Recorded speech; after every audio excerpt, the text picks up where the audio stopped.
The reason you don't trust yourself isn't because you have failed many times.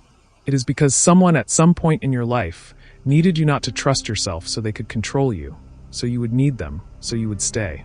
And you, because you wanted love, because that is what we do, you believed it, and you repeated it so much that your brain turned it into an identity. Your childhood mind received it as truth. But that is just a pattern learned through emotional pressure, and I have good news for you. It is called neuroplasticity, which is the brain's ability to adapt and replace those concepts learned even in the early stages of our life where we learn them so strongly, meaning that pattern can be interrupted, redirected, and replaced with a new one that you choose consciously. In this video, I am going to show you exactly how to do it, step by step, backed by what neuroscience knows today about how security is built from within. When you were little, your nervous system was barely learning to distinguish what was safe from what was not, and you simply did not have the necessary tools to separate constructive criticism from a direct attack on your worth as a person. So when someone important to you told you that you were clumsy, stupid, useless, that you were exaggerating, that you were not going to be able to do it, or that you were too sensitive, your brain did not filter it. It registered it as truth. A child does not filter like an adult, who becomes more rational. The child takes it as a survival instruction because, at that moment, that person's approval was literally your security, and that made you the smartest child in the world to survive in that environment. But that child no longer exists in the same context. Today you are an adult with resources that child did not have. You have perspective, you have analytical capacity, and you have the possibility to choose differently. The problem is that no one told you that you could update the software, and you continue operating with those foundations you learned. So you keep making decisions from that old and outdated place. You avoid speaking because you were taught that your voice bothers or inconveniences others. You do not ask for what you need because you learned that asking was being a burden. And you say yes even when you want to say no, because you prefer to avoid conflict or because of shame. You stay in relationships that diminish or mistreat you because your nervous system interprets what is known as safe, even if what is known hurts you deeply. And every time you do that, every time you stay quiet, every time you shrink, every time you let something that hurt you pass, your brain took note and reinforced the belief. I cannot trust myself. I am not enough. I do not deserve more than this. That is how emotional learning works. It is recorded in layers. It becomes automatic. It becomes your way of seeing the world before you even have time to think. It happens subconsciously. And it becomes the lens through which you read every situation, your environment, every conversation, every look. And the worst part is that when the pattern is so installed, it stops feeling like an external problem. It feels like you, like your character, like your destiny, like your essence, when it is nothing more than a program. If you want more content like this, subscribe. But here is what changes everything. That same mechanism that put you in the hole can pull you out of it, because the brain does not only learn through fear and pressure, it also learns through the repetition of new experiences. Every time you do something different, every time you act from a place that does not obey old fear, but from something more yours, more honest, more chosen, your brain begins to build new routes. We call this neuroplasticity, routes that with time and repetition become faster than the old ones. That does not happen overnight, and it does not happen with positive affirmations in front of the mirror. What we are talking about is something deeper and more concrete. There are 3 levels where self-distrust lives. The first is the cognitive level, that is, what is in your mind where automatic thoughts live. I cannot, I am going to fail, who am I to do this, if I try I am going to look ridiculous. When you think I am not enough, nobody is going to love me. I am going to fail, or everything is my fault. Your mind usually presents those ideas to you as if they were proven facts, but in reality, they are interpretations, conclusions that your brain has built from past experiences, fears, criticism you heard, or wounds that have not yet healed. It is as if you were wearing glasses that filter reality. If the glasses are made of fear, every situation seems to confirm what you fear. If someone takes a long time to answer a message, you think they are ignoring you. If you make a mistake, you think you are a failure. The brain takes a few data points and completes the rest of the story, which is why it is not enough to repeat positive affirmations in front of the mirror, because if a part of you does not believe them, it will reject them.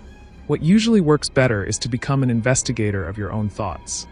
When a painful idea appears, ask yourself, how do I know this is true? And then look for real evidence, not feelings. For example, if you think, nobody values what I do, You could remember people who have thanked you for something, positive comments you received, or moments when someone sought your help. It is not about tricking yourself or forcing yourself to think positively.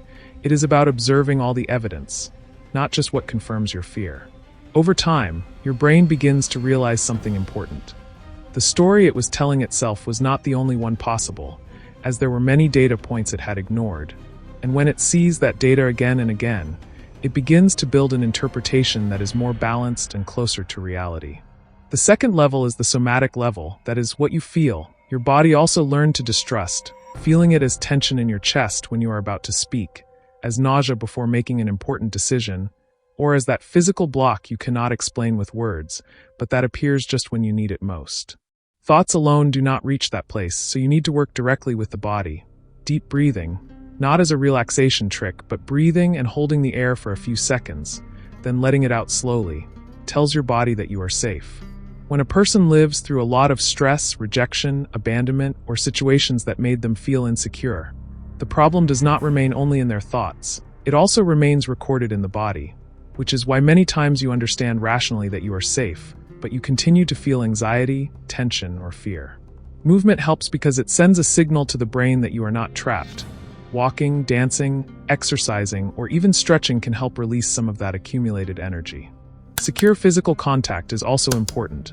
A sincere hug, holding the hand of someone you trust, or even the closeness of a pet can remind the nervous system that it is not alone and that there is connection, not danger.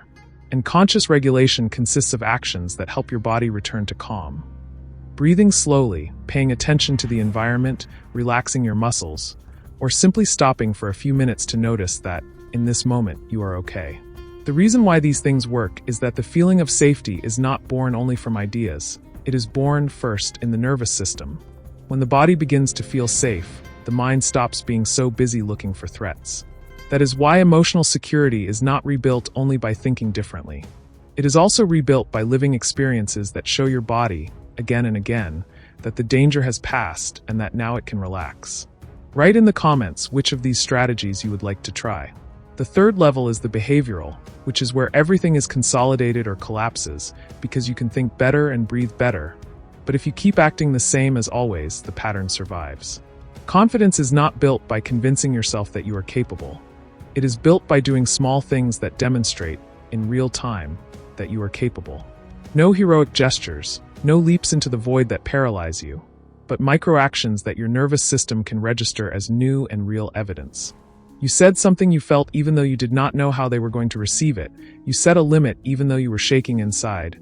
You made a small decision without asking for permission or approval. That is the evidence your mind needs to rewrite your old concepts. And real data changes the brain, not empty repetitions or the promises you make to yourself. Real data from your day-to-day experience, from your daily actions, from what you demonstrate with what you do when no one is watching, how you treat yourself, what you say to yourself, making decisions without asking anyone, small decisions. This is not easy, and I am not going to lie to you because it requires being more conscious of every word and thought, what we call emotional intelligence. Because there is something that protects that old pattern with nails and teeth. The illusion that if you change, you will lose something, that if you trust yourself, you will disappoint someone, that if you put yourself on your side, you will be left alone. And you may have learned that too, that your worth depended on removing yourself so that others could fit, on making yourself small so that others would feel big. But that is also a lie. You deserve your place and to occupy space like everyone else. It depends only on you to take these tools and start little by little. That is already an act of self-trust, and that is what this is all about. Subscribe if you want to improve the relationship with yourself, and tell me in the comments, what is the thing that you find hardest to let go of?